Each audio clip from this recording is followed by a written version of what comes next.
before the fairies expelled the nymphs and satyrs from the woods.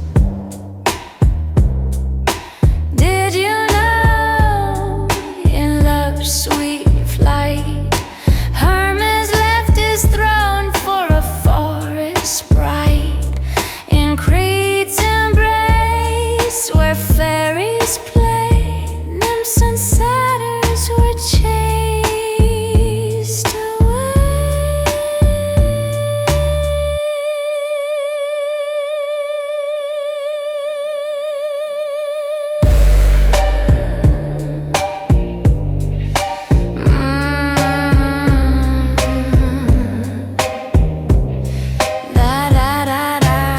Upon a time before the fairy broods drove nymph and satyr from the prosperous woods, before King Oberon's bright diadem, scepter and mantle plastered with dewy gem, frighted away the dryads and the fawns from rushes green and breaks and cowslipped lawns. The ever-smitten Hermes empty left his golden throne, bent warm on amorous theft. From high Olympus had he stolen light on this side of Jove's clouds to escape the sight of his great summoner and made retreat into a forest on the shores of Crete. For somewhere in that sacred island dwelt a nymph to whom all hoofed satyrs knelt, at whose white feet the languid tridents poured pearls, while on land they withered and adored. Fast by the springs where she to bathe was wont, and in those meads where sometimes she might haunt, were strewn rich gifts unknown to any muse, though fancy's casket were unlocked to choose. Ah, what a world of love was at her feet, so Hermes thought in a celestial heat,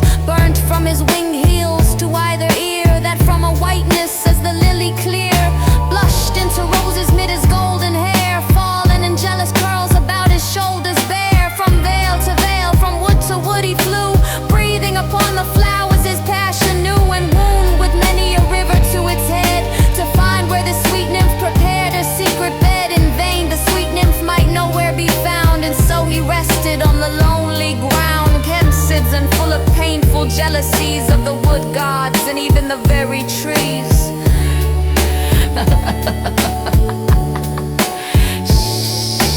Listen close. Did you know a god once chose love over power, throne over flight? Hermes danced through starlit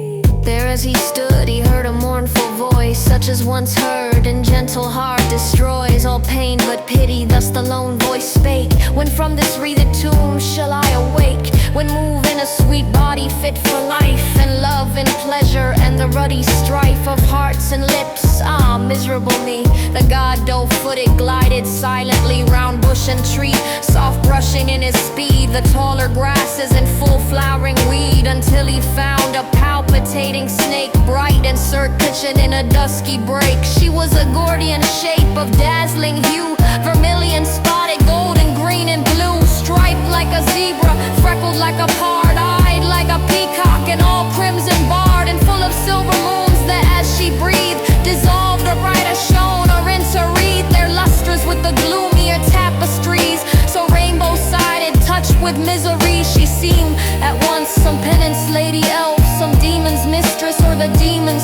self. Wait, are we talking about something? You were telling me something about Greek mythology. Oh, right. Upon her crest she wore a wannish fire, sprinkled with stars like Ariadne's tie. Her head was serpent, but ah, bittersweet. She had a woman's mouth with all its pearls complete, and for her eyes, what could such eyes do there but weep and weep that they were born so fair? As Proserpine still weeps for her Sicilian air, her throat was serpent, but the words she spake came as through bubbling honey for love's sake. And thus, while Hermes on his pinions lay, like a stooped falcon ere he takes his prey, fair Hermes, crowned with feathers fluttering light, I had a splendid dream of thee last night. I saw thee sitting on a throne of gold among the gods upon Olympus old, the only sad one, for thou didst not hear the soft flute-fingered muses chanting clear, nor